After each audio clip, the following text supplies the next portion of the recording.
Mga balitang kailangan mo! Ibibigay na namin ang mga impormasyong pinaka-latest, pinakabago, pinag-uusapan, trending, viral, arangkada, balita, live sa DWIZ Metro at Mega Manila, DWIZ News FM regional stations. Naka-live din sa lahat ng DWIZ Digital News account, Facebook, YouTube at DWIZ News website. At panoorin din ang live nationwide sa Aliw 23 Free TV. Arangkada Balita. Arangkada na sina Drew Nasino at si Ate Juday, Judith Estrada Larino. Gising ang morning mo sa Arangkada Balita.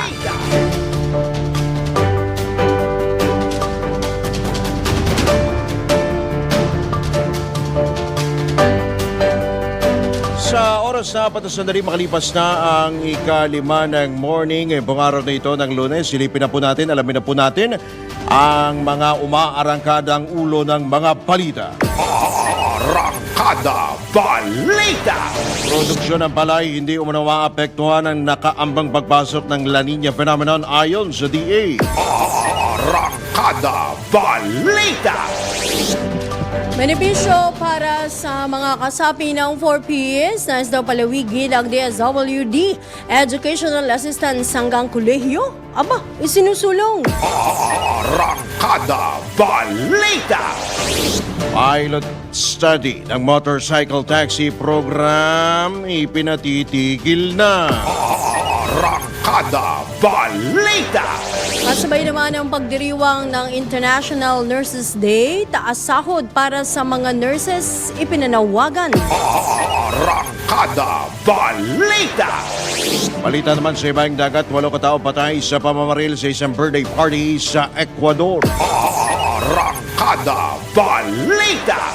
Sa balitang mambalakasan, Filipino gymnast champion Carlos Yulo bumitiw na sa kanyang management. Arangkada Balita. Sa showbiz, Thai superstar Win Mitawin mapapanood na sa Coronation Night ng Miss Universe Philippines 2024. Arangkada Balita. At sa balitang viral, mainit na panahon idinaan sa kanta. Ang bongga naman ito ng isang 3 taong gulang lamang na bata mula dyan sa Bulacan. Drew Nasino at si Ate Juday. Arangkada Balita. Sa magandang umaga, Luzon, Visayas, Mindanao, Mega Manila sa buong bansa sa buong mundo ngayong araw na ito ng Mayo 13, taong 2024. Dito pa rin po si Pila May Todong Lakas, DWIC 882 at LU Channel 23. Kami po ang inyong mga makakasama. Magandang umaga po ng Lunes. Ako po ang inyong lingkod, Judith Estrada Larino. At Drew Nasino. Arangkada Balita. Sa detalye nga ng mga umaarangkadang balita sa oras na 7 sandali makalipas na ika-5 ng morning, kumpiyansa ang Department of Agriculture na walang magiging banta sa produksyon ng palay ang nagbabadyang pagdating ng La Nina phenomenon. Ayon kay Agriculture Assistant Secretary at Spokesman Arnel de Mesa, bukod sa ginawang preparasyon ng mga kagawaran sa mga palayan para sa tag-ulan, tapos na rin naman ang anihan sa ilang bahagi ng bansa. Una nang ihayag ng Pag-asa na malaki ang tsansa o posibilidad na magsimula ang La Nina sa susunod na buwan o hanggang Agosto ngayong taon. Samantala, sinabi naman ng State Weather Bureau na bagaman humihina ng epekto ng El Nino phenomenon ay maaari pa rin maramdaman ang mainit na panahon hanggang Hulyo. Arangkada Balita. Target ng Task Force El Nino na magtayo ng impounding facilities o high dam sa mga piling lugar sa bansa, partikular sa Zamboanga bilang paghahanda sa La Nina. Ayon kay Presidential Communications Office Assistant Secretary at Task Force El Nino spokesperson Joey Villarama, ang naturang hakbang ay alinsunod na rin sa direktiba ni Pangulong Ferdinand Marcos Jr. at Defense Secretary Gilberto Chodoro na siya ring pinuno ng task force. Kaugnay nito, nakatakda ring magkasa ang task force ng reassessment sa mga flood area flood-prone areas sa pamamagitan ng hazard mapping, desilting, dredging ng mga ilog at craft evaluations. Mandala, wala pang inilalabas na detalye ang task force kung kailan sisimulan ang nasabing proyekto. Arangkada Balita! Sa ibabandapok na balita, nakikipag-ugnayan na ang Department of Social Welfare and Development sa National Economic and Development Authority at Philippine Statistics Authority. Ito'y para sa pagpapatupad ng automatic adjustment sa ayuda ng mga benepisyaryo ng Pantawid Pamilyang Pilipino Program o 4Ps. Ayon kay DSWD Assistant Secretary Erin Dumlao, sa tulong ng dalawang ahensya ay matutukoy ng kagawaran ang tamang batayan sa pagkakaloob ng nasabing karagdagang financial aid.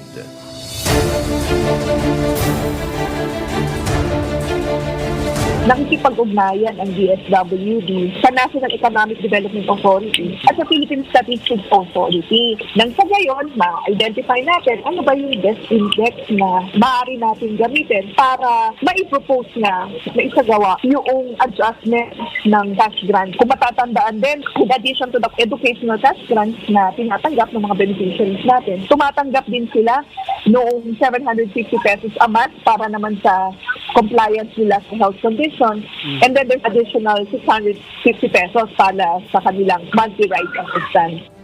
Samantala, hindi pa matiyak ng opisyal kung kailan na-aproba ng automatic adjustment, lalo't isinusulong din sa Kongreso na amyendahan ng Republic Act 11310 o ang 4Ps Act. Dalawa kasi yan pwedeng magkaroon ng automatic adjustment based on the proposal that will be submitted by DSWD, NEDA, and PSA, no? Pwedeng magkaroon na ng kautusan on that, especially that nasa batas naman na sinasabi na re-reviewin yung cash grants, at makapag-propose nga ng karagdagan if necessary. Maaari rin naman na dumaan yan sa legislative process dahil if I'm not mistaken, merong mga isinusulong ngayon na mga legislative measures in the lower house, isinusulong yung amendment nga ng Republic Act 11310 o yung 4Ps Act.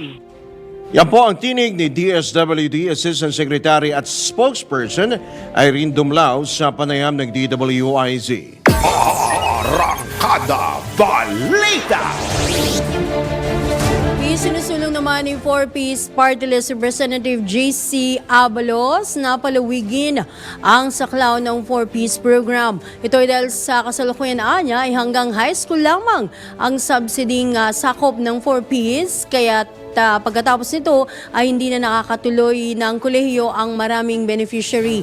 Sa pamamagitan ng House Bill 10379 o 4P Support to Tertiary Education and Employment Program, may tinutulak na mabigyan ng access ang 4Ps beneficiaries na makapag-kolehiyo o makatanggap ng vocational degree sa mga state universities o colleges, local universities o colleges, private higher education institutes at public o private technical vocational institutions. Dito ay ibibigay sa mga beneficiary ang 10% ng enrollment slot at tutulungan din ang mga itong makahanap ng trabaho. Arangkada Balita! Maya po susubukan po natin makakuha po muli ang panig ng DSWD hinggil nga po sa issue na yan, yung kanila pong isinusulong, inihihirit na dagdag ayuda para po sa mga benepisyaryo ng 4Ps. Sa pagpapatuloy pa rin ng ilang pampaksa na mga balita. Arangkada Balita! Iminungkahin ng Land Transportation, Franchising and Regulatory Board sa Kongreso na tapusin na ang pilot study ng motorcycle taxi program sa bansa.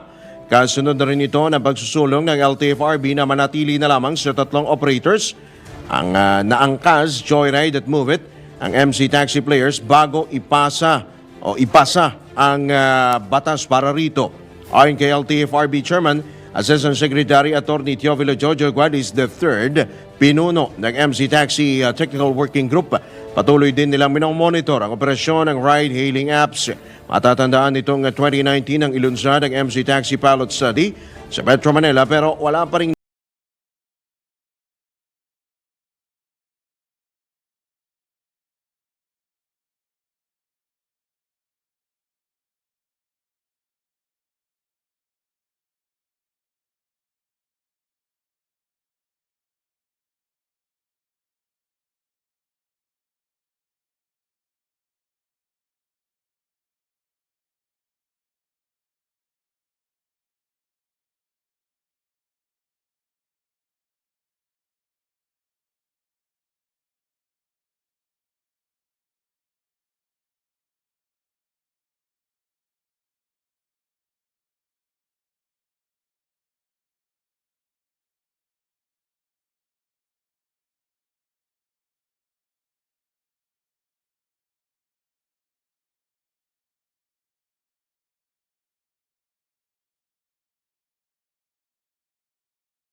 Ang matinding traffic, iminungkahi rin ni Atienza, ng dating alkalde po ng Maynila, ang pagkakaroon ng truck ban sa Metro Manila, pagbibigyan ng oras.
Arangkada Balita. Sa iba pang balita, iminungkahi ni Senator Amy Marcos na bigyan ng immunity ang mga lilitaw na testigo ng umano'y audio recording ng New Model Pact ng Pilipinas sa China.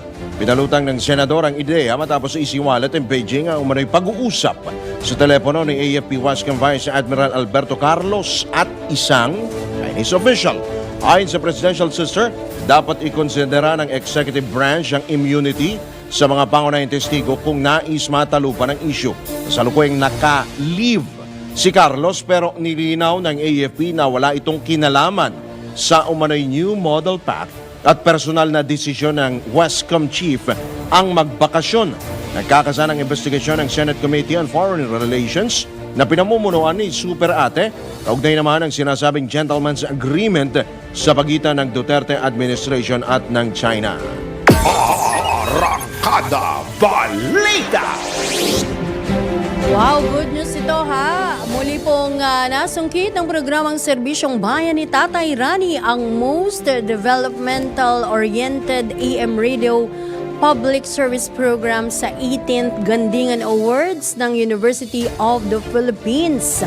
Bukod sa naturang award na nakuha rin ng Serbisyong Bayan ni Tatay Rani noong isang taon, so pangalawa na pala ngayong taon ha, nominado rin si Tatay Rani Ludovico bilang Best AM Radio Program Host at ang kanyang programa bilang Most Development-Oriented Public Service Program, Most Development-Oriented Radio Public Service Program at Most Development-Oriented AM Program. Dami! Ang Serbisyong Bayan ni Tatay Rani po ay mapapakinggan sa DWIZ 882 of course. At mapapanood sa Aliw Channel 23 tuwing alas 9 hanggang alas 10 ng gabi mula po yan Lunes hanggang Biyernes. At syempre, congratulations Tatay Rani at mga kasamahan niya sa programa. Arangkada Balita. Sa oras na 11 na sandali makalipas ang ikapat ng morning, tanggap po tayo ng ilang mga pag-ulat buhat sa labas ng impila. Update po ito sa dating advisor o pag-imbita ng Kamara sa dating advisor ni dating Pangulong Duterte kaugnay sa investigasyon hingil sa 3.8 billion peso drug bust sa Pampanga. Patrol 11 Tina Nolasco sa detalye. Iimbitahan na nga sa susunod na pagdinig ng House Committee on Dangerous Drugs ang dating economic advisor ni dating Pangulong Rodrigo Duterte na nagngangalang Michael Yang.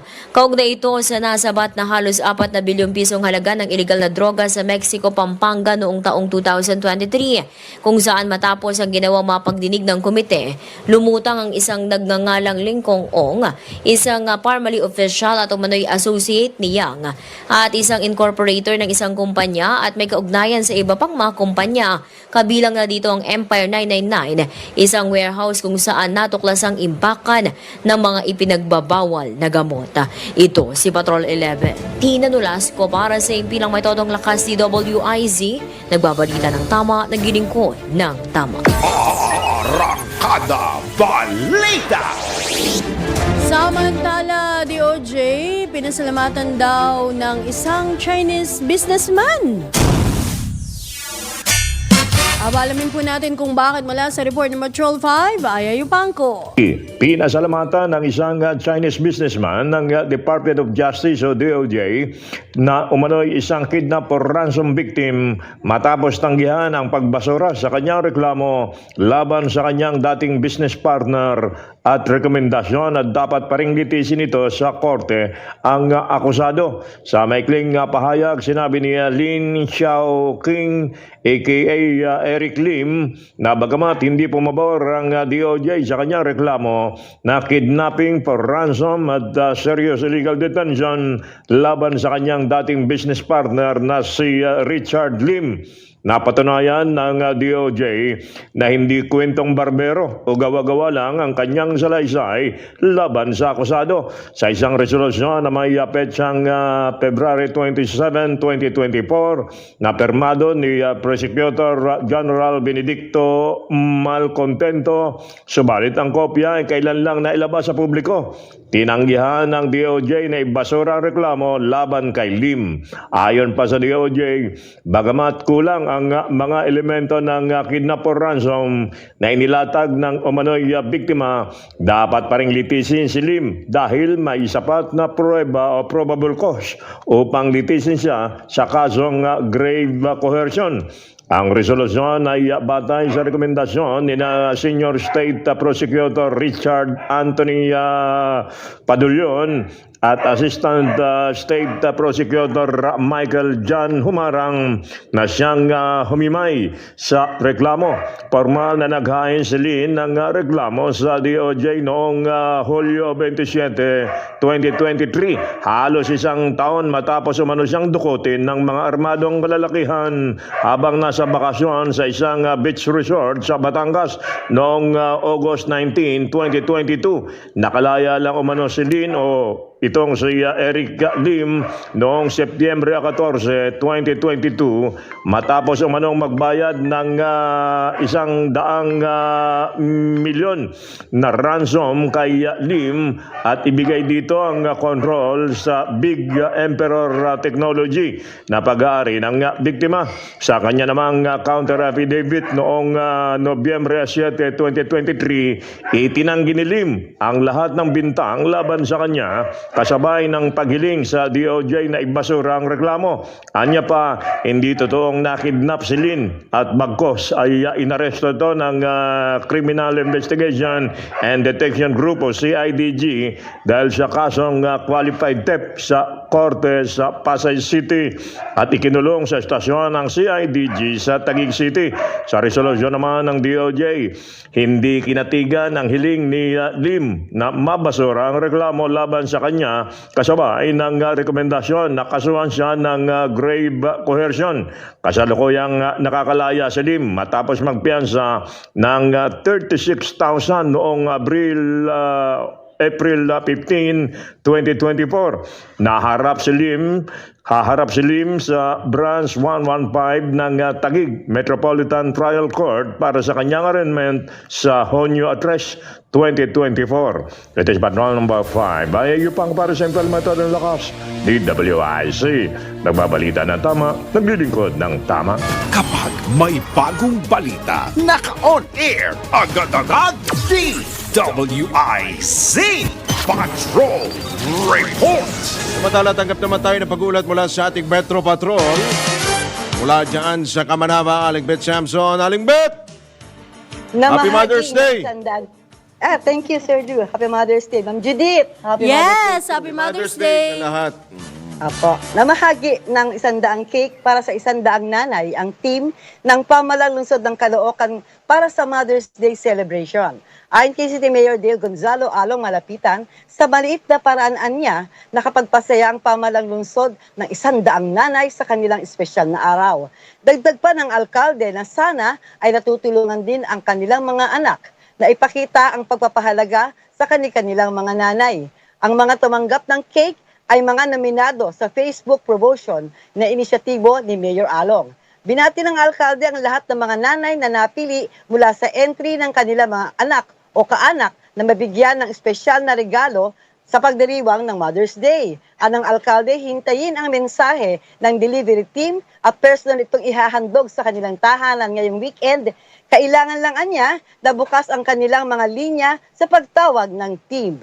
Ako si Metro Patrol Beth Samson para sa Himpilang Metodong Lakas, DWIZ. Nagbabalita ng tama, naglilingkod ng tama. Arangkada Balita. Magbabalik mga kaibigan ng Alampas sa mga malalaki at mainit na mga balita. Dito pa rin yan sa Arangkada Balita Monday Edition. Makalipas lamang ng ilang paalala at ang oras. Time check, 5:26 ng umaga. Arangkada Balita. Sa pagpapatuloy pa rin ang Arangkada Balita sa oras na alas 5:33 na ng morning, mahigit 80 kongresista ang dumalo at nakiisa sa inilunsad na Bagong Pilipinas Servisyo Fair o BPSF ni Pangulong Ferdinand Marcos Jr. sa Zamboanga City. Pinangunahan ni House Speaker Martin Romualdez ang 85 kongresista na dumalo sa aktibidad na naglalayong ilapit sa mga taga-Zamboanga ang serbisyo at programa ng gobyerno. Ikinalugod naman ni House Majority Leader at Zamboanga City Representative Manuel Jose Manix Dalipe, ang local host ng event. Ang dami ng mga mababatas na isa umunong pagpapakita ng pagkakaisa ng mga kapwa kongresista para matulungan ang mga nangangailangang Pilipino. Ayon kay Speaker Romualdez, nakapagbibigay ng inspirasyon at lakas ng loob ang makitang magkakasama ang mahigit 80 mambabatas para personal na ipakita ang kanilang suporta sa isang programang naglalapit sa serbisyo ng pamahalaan sa mga mamamayan. Ang Zamboanga City leg ng BPSF ang ika-12 na yugto ng serbisyo caravan na dadalhin sa lahat ng 82 lalawigan. Arangkada Balita.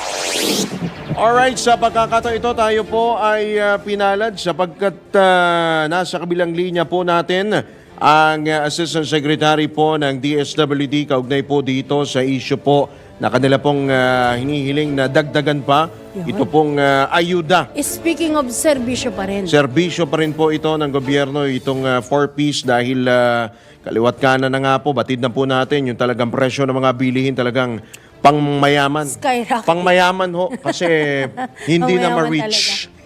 Nasa kabilang linya po natin si DSWD Assistant Secretary Irene Dumlao. Magandang umaga po. ASEC, welcome po muli sa DWIZ LU23. Drew Nasino po at Judith Estrada Larino. Magandang umaga, Drew. Magandang umaga, Judith. And magandang umaga din po sa lahat ng sumusubaybay sa inyo pong programa. Good morning, Ase. Salamat po, ASEC, sa inyo pong pagpapaunlak at batid po namin na kayo po ay abala sapagkat ito nga lang pong sa issue po ng 4-piece na inyo pong hinihiling, particular po sa Kongreso na dagdagan pa ito pong ayuda. Ano ho ba ang yung dahilan na inyo pong itinuturo kung bakit ho dapat dagdagan pa yung ayuda, yung cash assistance o cash benefit ho ng mga 4-piece beneficiaries? Yes, Drew. Actually, dalawa yung nangyayari ngayon eh. Merong pag-aaral between the DSWD and the National Economic Development Authority and the Philippine Statistics Authority para matukoy natin kung ano ba yung best index na maaari natin gamitin para sa automatic adjustment ng cash grants para sa mga Pantawid Pamilya Pilipino Program beneficiaries. At the same time, we understand there are also legislative measures filed in the House na nag-a-amend four-piece law. At isa nga po sa mga proposed amendments doon ay yung pong adjustment doon sa cash grants na tinatanggap ng mga beneficiaries.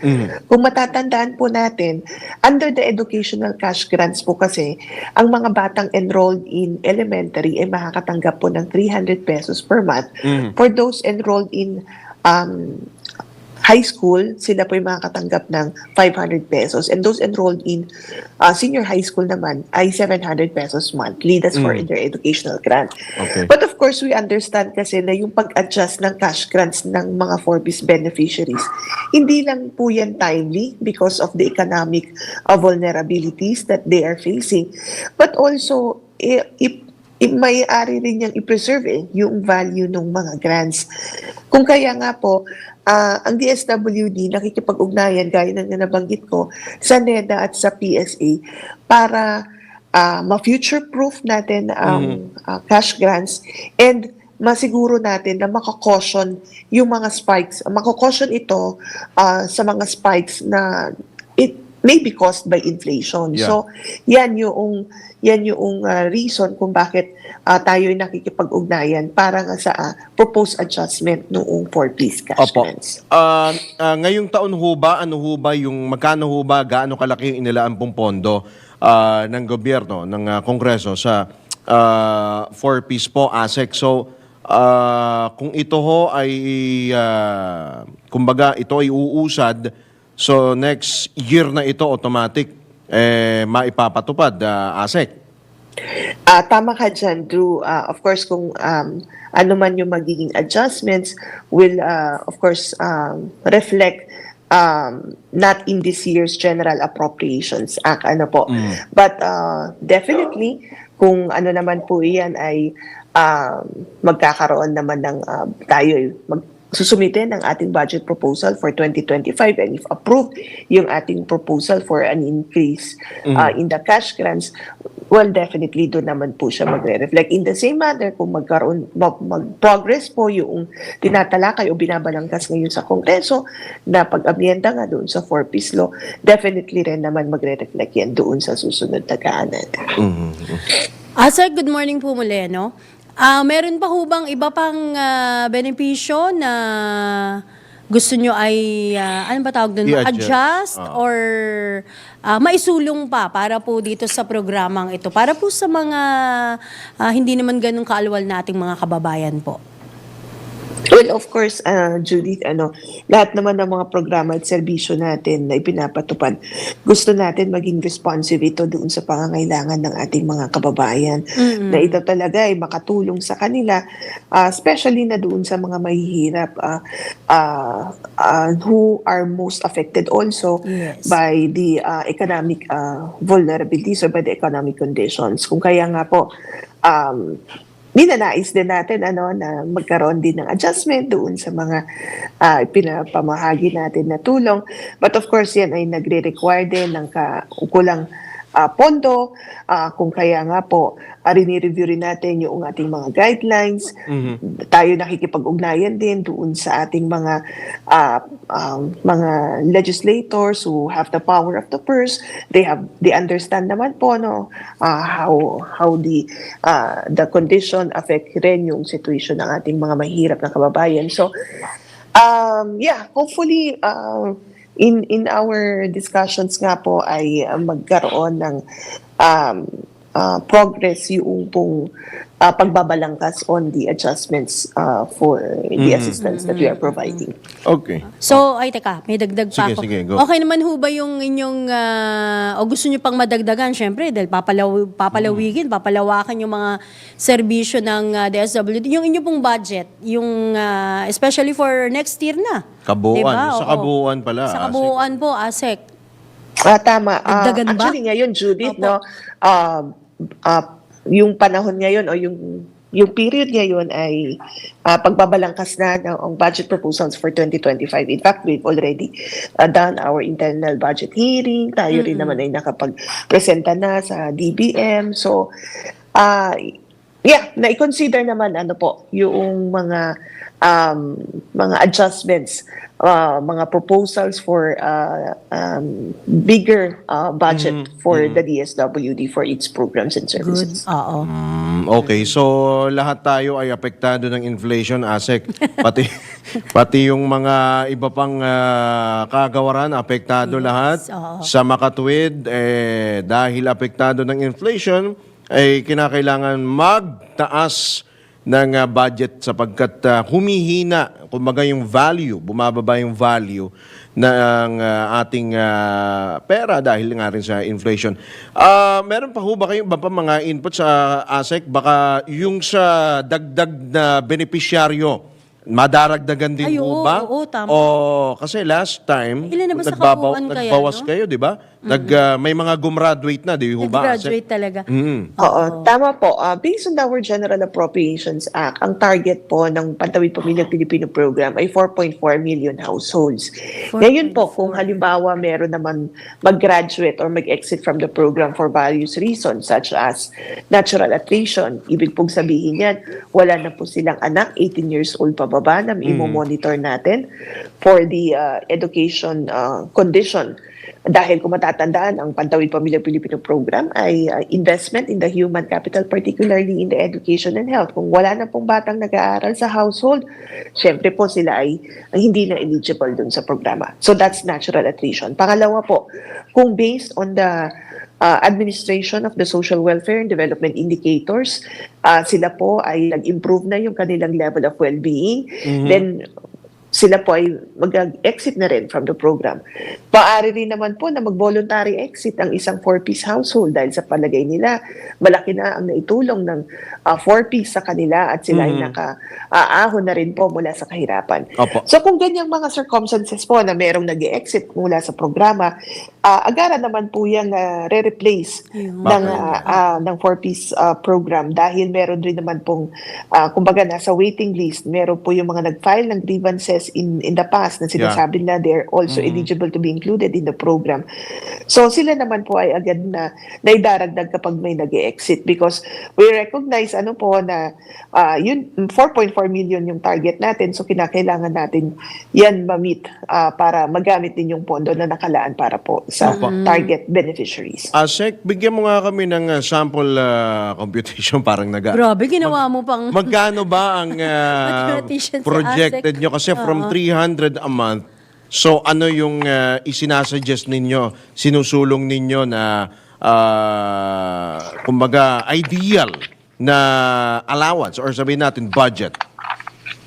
Well, Drew, hindi kita masasagot dyan dahil, hindi pa kita masasagot ngayon dyan dahil sabi ko nga kanina sa kasalukuyan, pinag-uusapan namin yan with PSA and NEDA. Okay. Of course, sila po yung experts on economics, statistics, ganyan. Sila po yung katuwang natin sa pagdedetermina ng mga matrices na gagamitin para sa pagkomputa ng appropriate na cash grants para sa mga 4-piece households natin. Siyempre, kinokonsidera din yung income threshold, and of course, yung doon sa Lugar. yung lugar, and of course, yung economic condition sa pangkalahatan. Opo, baka meron pa ho kayo mga karagdagan pa ho mga panawagan ASEC sa atin ho mga of course bukod po sa PSA, bukod sa NEDA, sa atin pong mga mambabatas ho ASEC. Well, para naman po, since pinag-uusapan nga po natin itong Pantawid Pamilyang Pilipino Program and yung pong kagustuhan po natin, na future-proof ang ating programa, lalo na yung cash grants, and ma-ensure na maging responsive itong tinatanggap ng tulong ng ating mga kababayan at ma-caution nga mula sa epekto ng inflation, yes, and ma-caution ito from all forms, from economic vulnerabilities.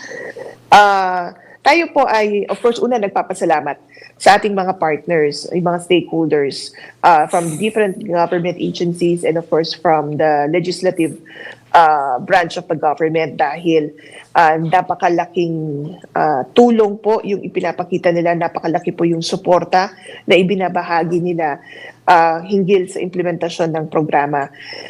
Pangalawa po, of course, we submit or we express our commitment na makikipagtulungan po kami, makikipag-ugnayan with all of these offices. Nang sa gayon ay may provide din namin yung kinakailangang impormasyon na makakatulong sa pagbabalangkas nga ng proposed adjustments in the cash grants of our beneficiaries. And of course, tayo rin naman po ay handa na sumagot sa anumang katanungan na maaari pong halimbawa ipatawag sa Kongreso para po sa pagbabalangkas nga ng proposal po na ito. Well, ang nakikita naman natin sa pagtutulungan ng mga iba't ibang ahensya ng pamahalaan, we could readily provide the solutions to the problems faced by our Fortis beneficiaries. Asik, pertaining mukhang to the magandang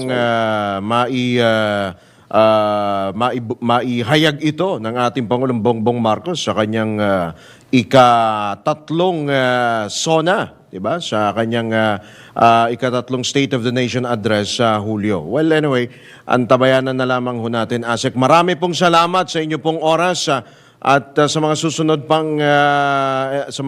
pang episode ay amin po kayong makapanayam nawa, no? Marami pong salamat, Asik. Well, maraming salamat din po, Drew and Judith. But yeah, idagdag ko lamang po dahil nabanggit mo yung kay President Marcos Jr.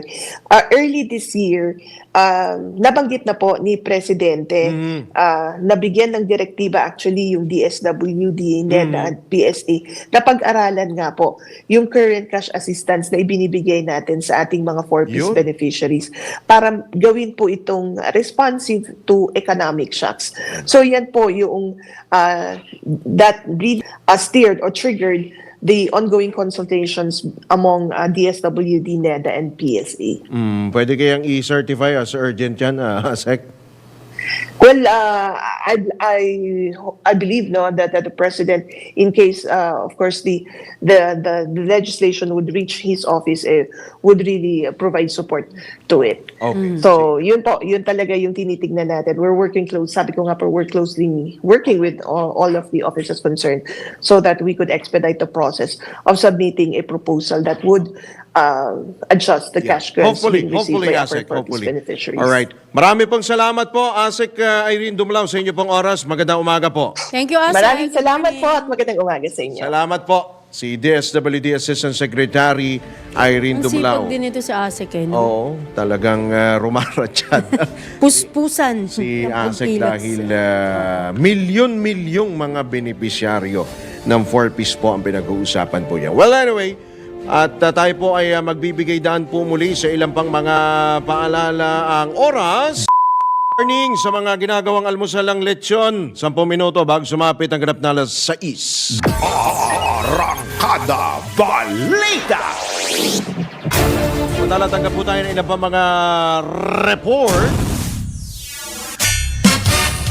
City Ordinance na magpapatibay sa programang Car Free Sundays sa bahagi po ng Rojas Boulevard. Inaasang lalagdaan na ni Manila Mayor Honey Lacuna. Patrol 5 ay Yupanco sa detalye. Inaasahang lalagdana ni Manila Mayor Honey Lacuna Pangan ang City Ordinance number 9047 na nagpapatibay sa programang Move Manila o Car Free Sunday by the Bay na formal na sisimulan sa Mayo 26 sa ilalim ng ordinansa. Ang kahabaan ng Rojas Boulevard mula Padre Burgos Circle hanggang sa Quirino Avenue ay itatalaga bilang car-free zone kung saan ang mga Manileño ay maaring mag-ehersisyo mula alas 5 ng umaga hanggang alas 9 ng umaga sa pamamagitan ng paglalakad, jogging,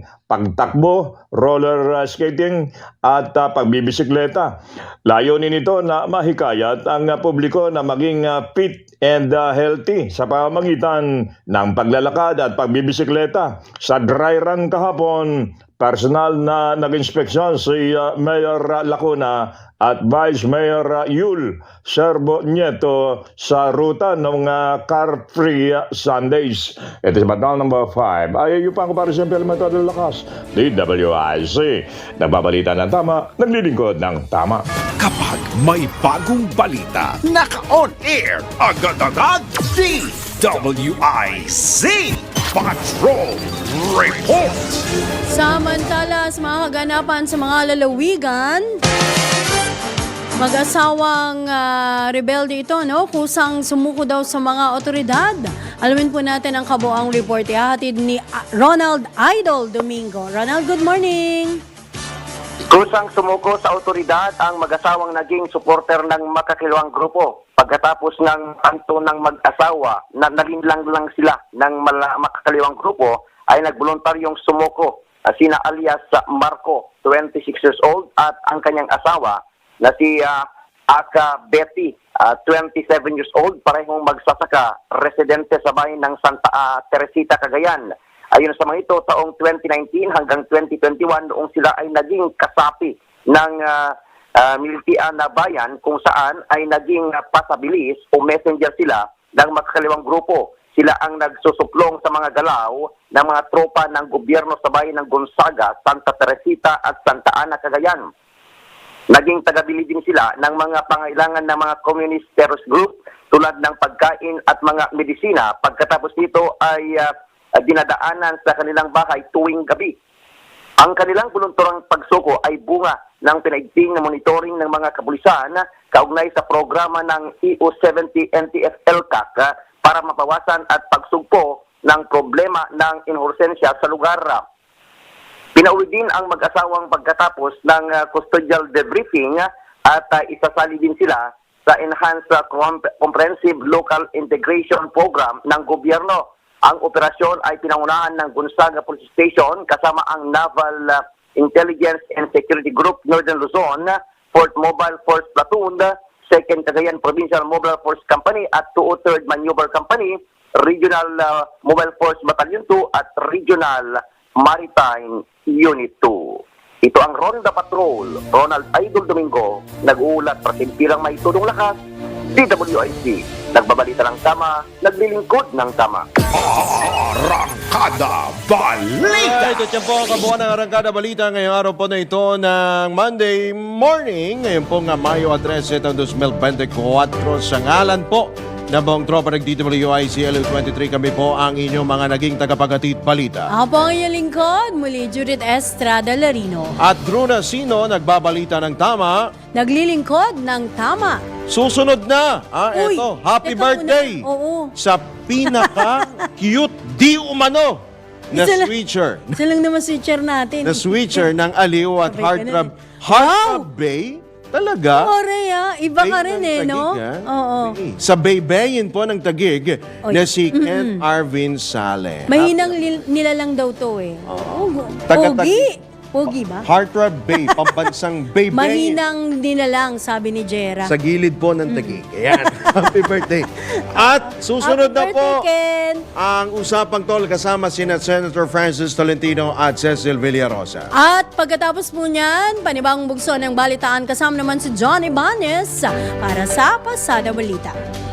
Bye! Para diretso na alive ang umaga mo. Para diretso na buhay ang dugo mo. Para diretso na ang bangon at trabaho na agad-agad. Iaarangkada na namin ang mga balitang kailangan mo. Ibibigay na namin ang mga impormasyong pinaka-latest, pinakabago, pinag-uusapan, trending, viral. Arangkada Balita. Live sa DWIZ Metro at Mega Manila. DWIZ News FM regional stations. Naka-live din sa lahat ng DWIZ Digital News account, Facebook, YouTube at DWIZ News website. At panoorin din ang live nationwide nationwide sa Aliw 23 Free TV. Arangkada Balita. Arangkada na sina Drew Nasino at si Ate Juday, Judith Estrada Larino. Gising ang